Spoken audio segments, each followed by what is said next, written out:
Oh, look at these two. All right, come on. You okay? CEO has been sacrificed, which officially marks the beginning of summer. The way that this man embarrassed his wife so publicly, he should be ashamed and put in jail, and put this other one in jail too. The executive at the center of a kiss cam controversy is stepping down. They realize they're on camera, then they pull the ripcord on that moment.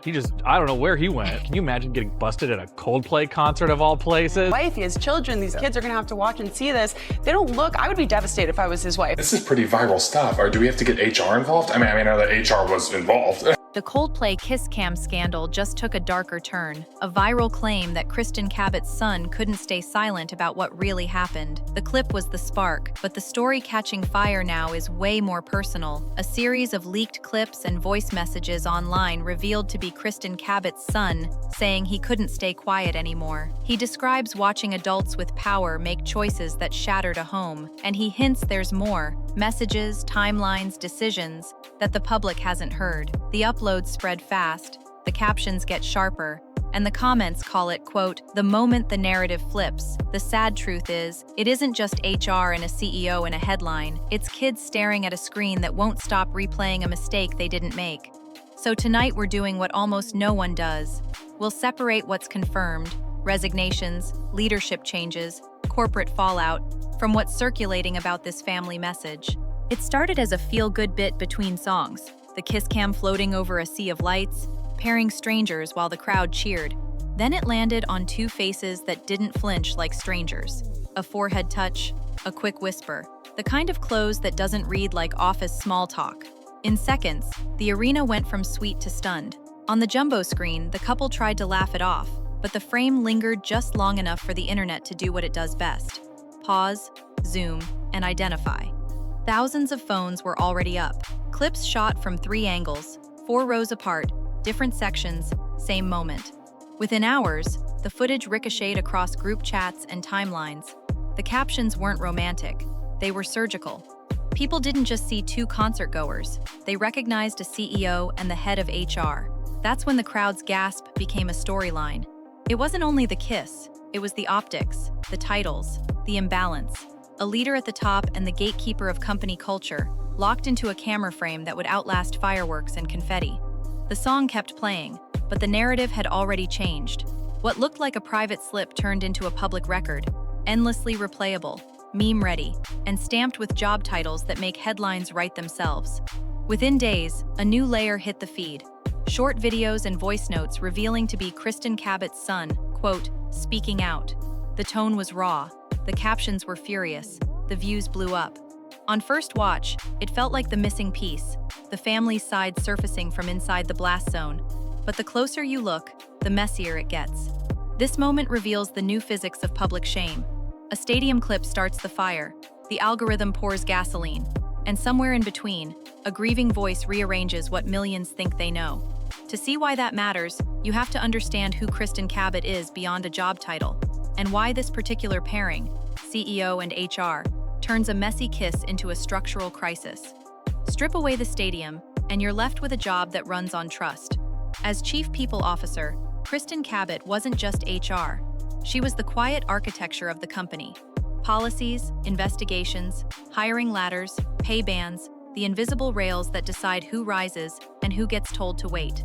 It's the role everyone jokes about until they need it, and then it becomes the most important office in the building. HR at that level is not snacks and surveys. It's confidentiality. It's triage. It's the inbox where uncomfortable truths land at 2 a.m., and the chair everyone watches when a complaint reaches the top floor. In a healthy system, the CPO is both counselor and cop, protecting people, protecting the brand, protecting the rules, even when the rules hurt. If the CEO is the engine, HR is the braking system. They're supposed to stop the company from flying off the road. That's why this pairing set off alarms. A CEO holds power over strategy and outcomes. HR holds power over process and people.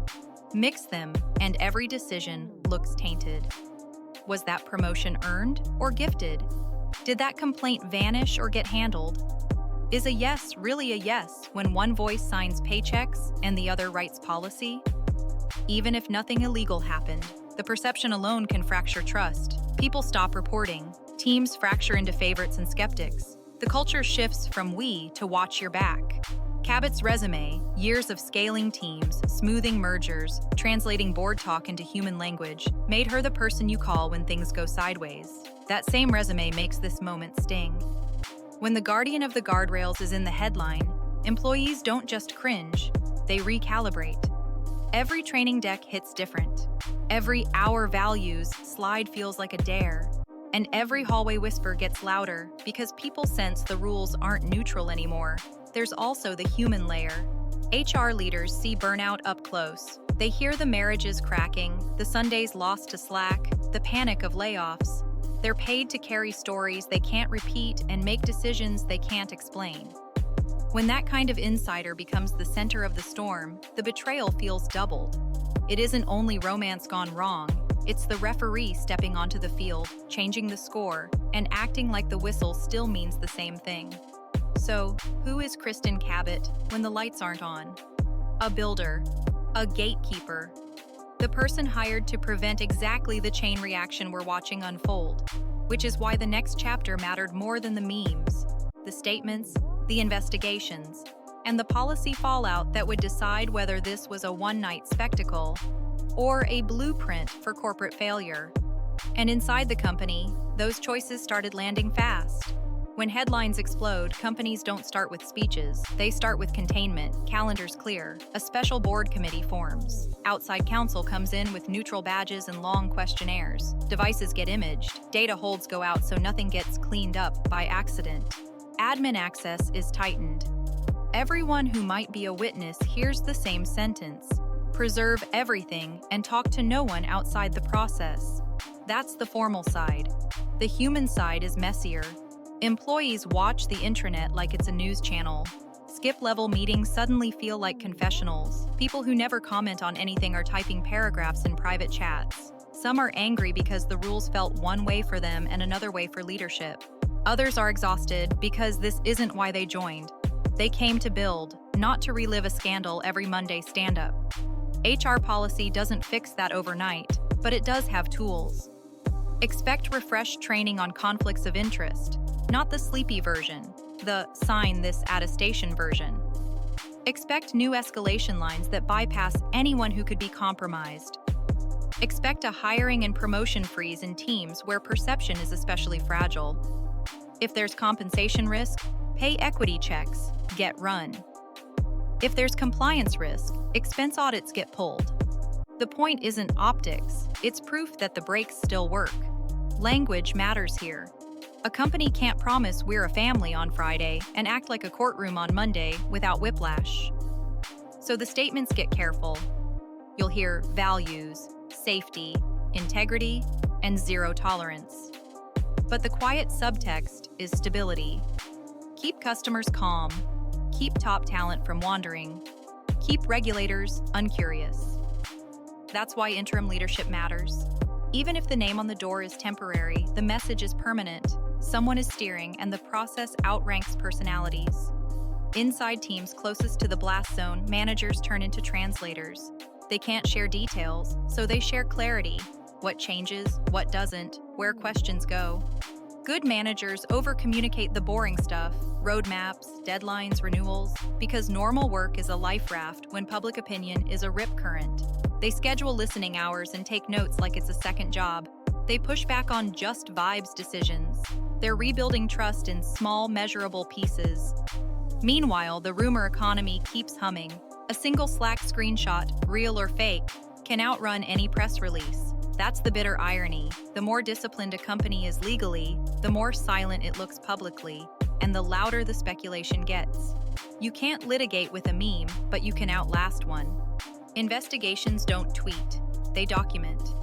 And that documentation, not the discourse, is what determines what happens next. Discipline, departures, policy rewrites, or all of the above. This isn't just PR triage, it's risk math. Partners pause because they hate surprises. Candidates hesitate because they read reviews. Investors scan for patterns. Was this a one-off lapse or a culture with weak guardrails? The difference shows up in receipts, not adjectives. If the company can prove rules were enforced even when it hurt, credibility climbs back. If it can't, people start updating resumes in the quiet of their living rooms. And here's the twist the internet rarely sees. The process is boring by design. It values corroboration over catharsis. It uses forms instead of flames. That's not satisfying to watch, but it's how real accountability survives a viral week. Still, while the official machine grinds forward, another engine runs faster, louder, and far less careful. The crowd's investigation, stitching together timelines, tickets, and theories into a story that feels complete, whether it is or not. And that's where the next battle erupts, between what the internet knows and what the evidence can actually prove. When a scandal hits the algorithm, the crowd turns into a lab. Timelines get stitched, ticket screenshots get circled, expense rumors get pasted next to blurry lobby photos like they're exhibits in a trial. You've seen the format, a carousel of receipts with captions that sound like verdicts. Some of it is sharp, some of it is theater. The trick is knowing the difference before a narrative hardens into truth. Start with screenshots. A real document has a life, metadata, consistent fonts, time zones that match travel, names that line up with known email patterns. Fake or miscaptioned ones leave fingerprints. You'll spot cropped corners that hide headers, formatting that never appears in the real app, or dollar amounts that don't match the company's reimbursement rules. If you've ever filed an expense report, you know how rigid those systems are. The internet's most dramatic images often ignore those small, boring details, because boring details don't go viral. Then there are the source threads. One anonymous post cites another, and suddenly, 10 accounts are confirming the same rumor even though all of them point back to the original guess. It feels like corroboration, but it's just echoes. Watch for that loop. If the claim doesn't eventually break out of social and land in a newsroom, a filing, or a named statement, it stays in the maybe pile no matter how spicy the edits get. On the flip side, crowd work isn't useless. The internet is faster at surfacing patterns than any single reporter. Flight times matched to selfies, public seat maps mapped to concert clips, old interviews resurfaced with new context. Sometimes those patterns force real answers. But patterns are not charges. Correlation isn't causation. A pair of overlapping timestamps doesn't prove intent. And the louder the clip, the more we're tempted to skip that line. The rumor economy also runs on incentives. A brand new account can rack up a week's worth of fame by leaking something that hits the right emotional notes. Betrayal, power, hypocrisy. Add AI voice, sharpen the subtitles, and you've engineered outrage. Views don't equal verification. Anger is not evidence. If a post has airtight claims but no risk, no names, no documents, no outlets willing to own the story, it's probably engineered for engagement, not accuracy. So what's actually substantiated? The things with signatures and dates, departures, appointments, official statements, the who, when that companies must confirm. What's not substantiated? Dollar figures tossed around without filings, DMs that only exist as screenshots, and elaborate flowcharts of friend-of-a-friend perks that never leave social media. You can discuss them as claims, that's fair, but the moment you treat them like findings, you've crossed the line from analysis into fiction.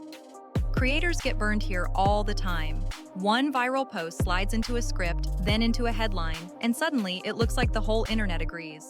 Until a correction drops, and you're the one who looks reckless. The smarter play is simple. Label the unverified as unverified, even if it dulls the punch. Keep the focus on impact you can prove. Leadership changes, policy ripples, reputational fallout, and treat the rest as possibilities, not proclamations. Because underneath the memes, there's a real system doing slow, unglamorous work.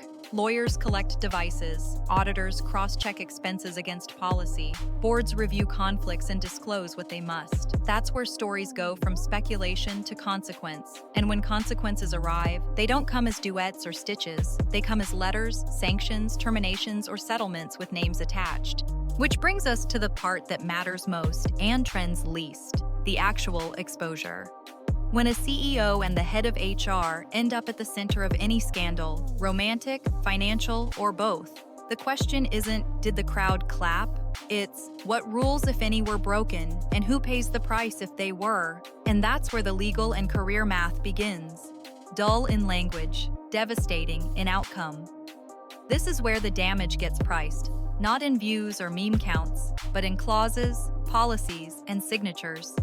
A CEO entangled with the chief people officer isn't just messy, it's a risk stack. Each layer has its own rules, and each rule has a cost. Start with conflicts.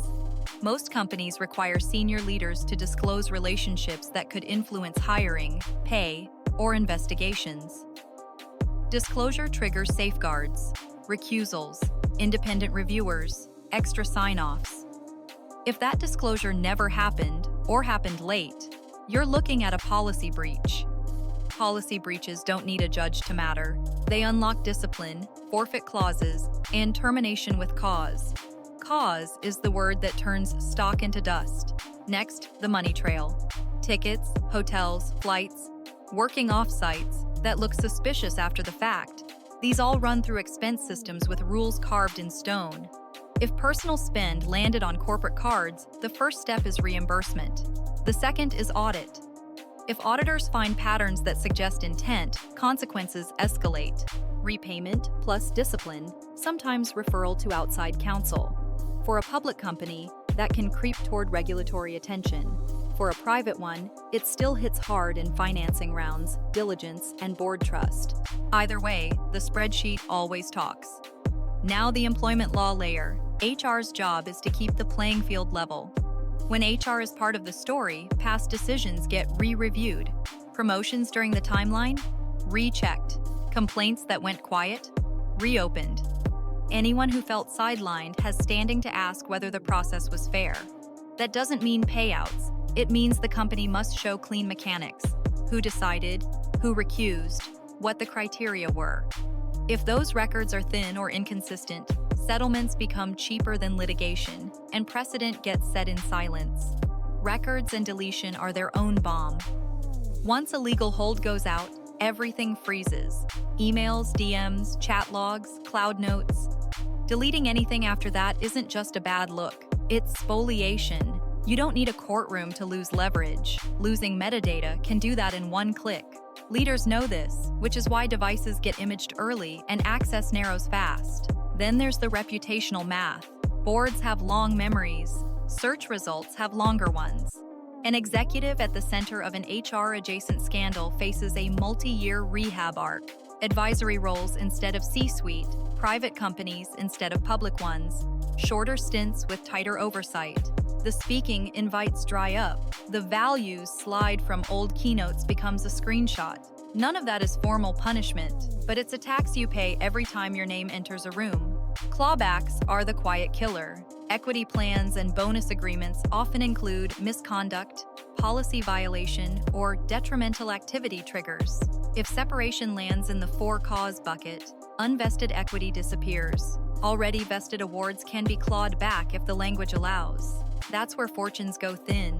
It's also where negotiation gets surgical. Lawyers trade admissions, dates, and silence for dollars investing. For the people leader, the career cost compounds. The market will ask one question: can this person credibly investigate anyone again? Some rebuild with time and distance. New sector, new city, smaller scope. Others pivot to consulting behind the curtain.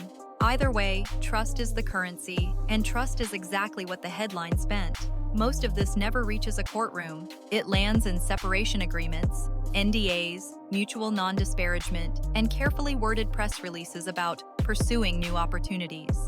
The public hears closure, insiders hear compromise, and the meter keeps running. Recruiting slows, deals wobble, top performers take calls. Culture debt accrues interest. Strip out the legalese and the formula is simple. Policy plus perception equals outcome. If policy is strong and followed, perception softens over time. If policy was ignored, or appears to be, perception hardens into narrative, and narrative becomes the resume line no one can erase. Which raises the final variable, the one the internet loves most and companies fear the most: a credible, verified family voice. Not a rumor, not a stitched clip. A real statement that reframes the harm in human terms. And if that voice lands, it won't just change opinions. It will change the stakes in real time. A verified family statement flips the frame. The story stops being about power, policy, and optics and snaps to people, kids, partners, and the quiet rooms where this went from spectacle to damage. Numbers lose heat, names gain weight.